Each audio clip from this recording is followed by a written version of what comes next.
जय गायत्री माता। श्रीमद् भागवत पुराण 76वां अध्याय शालू के साथ यादवों का युद्ध। श्री सुखदेव जी कहते हैं, परीक्षित, जब मनुष्य की सी लीला करने वाले भगवान श्री कृष्ण का एक और अद्भुत चरित्र सुनो। इसमें यह बताया जाएगा कि शोभ नामक विमान का अधिपति शालू किस प्रकार भगवान के हाथ से मारा गया। शालू शिशुपाल का सखा था और रुक्मणी के विवाह के अवसर पर बारात में शिशुपाल की ओर से आया हुआ था। उस समय यदुवंशियों ने युद्ध में जरासंध आदि के साथ शालू को भी जीत लिया था। उस दिन जब राजाओं के सामने शालू ने यह प्रतिज्ञा की थी कि मैं पृथ्वी से यदुवंशियों को मिटाकर छोड़ूंगा, सब लोग मेरा बल पौरुष देखना। परीक्षित, मूढ़ साधु ने इस प्रकार प्रतिज्ञा करके देवाधिदेव भगवान पशुपति की आराधना प्रारंभ कर दी। वह उन दिन केवल एक बार मुट्ठी भर राख फाँक लिया करता। यो तो पार्वती पति भगवान शंकर आशुतोष हैं और ओढ़र दानी हैं। फिर भी वे शालू का घोर संकल्प जानकर 1 वर्ष के बाद प्रसन्न हुए। उन्होंने अपने शरणागत शालू से वर मांगने के लिए कहा। उस समय शालू ने यह वर मांगा कि मुझे आप एक ऐसा वर विमान दीजिए जो देवता, असुर, मनुष्य, गंधर्व, नाग और राक्षस होते से तोड़ा ना जा सके, जहाँ इच्छा हो वहीं चला जाए और यदुवंशियों के लिए अत्यंत भयंकर हो। भगवान शंकर ने कह दिया, तथास्तु। इसके बाद उनकी आज्ञा से विपक्षियों के नगर जीतने वाले मैं दानव ने लोहे शोभ नामक विमान बनाया और शालू को दे दिया। यह विमान क्या था? एक नगर ही था। वह इतना अंधकार में था कि उसे देखना या पकड़ना अत्यंत कठिन था। चलाने वाला उसे जहाँ ले जाना चाहता वहाँ वह उसकी इच्छा करते ही चला जाता। शालू ने वह विमान प्राप्त करके द्वारिका पर चढ़ाई कर दी, क्योंकि वह वृषणिवंशी यादवों द्वारा किए हुए बैर को सदा स्मरण रखता था।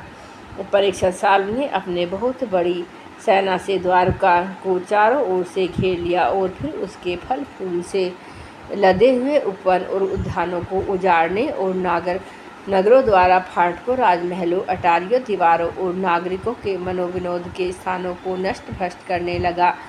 उस श्रेष्ठ विमान से शस्त्रों की झड़ी लग गई।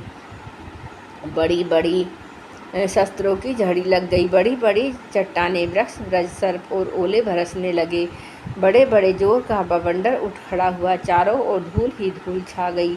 परीक्षित, प्राचीन काल में जैसे त्रिपुरासुर ने सारी पृथ्वी को पीड़ित कर रखा था, वैसे ही शालू के विमान को द्वारिकापुरी को अत्यंत पीड़ित कर दिया। वहाँ के नर नारियों को कहीं एक क्षण के लिए भी शांति न मिलती थी।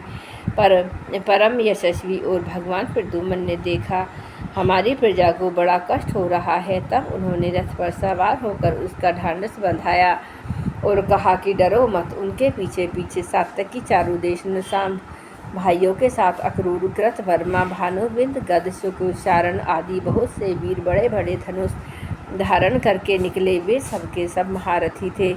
सब ने कवच पहन रखे थे और सबकी रक्षा के लिए बहुत से रथ, हाथी, घोड़े तथा पैदल सेना साथ साथ चल रही थी। इसके बाद प्राचीन काल में जैसे देवताओं के साथ असुरों का घमासान युद्ध हुआ, वैसे ही शालू सैनिकों और यदुवंशियों का युद्ध होने लगा। उसे देखकर लोगों के रोंगटे खड़े हो जाते थे। प्रद्युम्न जी ने अपने दिव्य अस्त्रों से क्षण भर में ही सौम्यपति शालू की सारी माया काट डाली।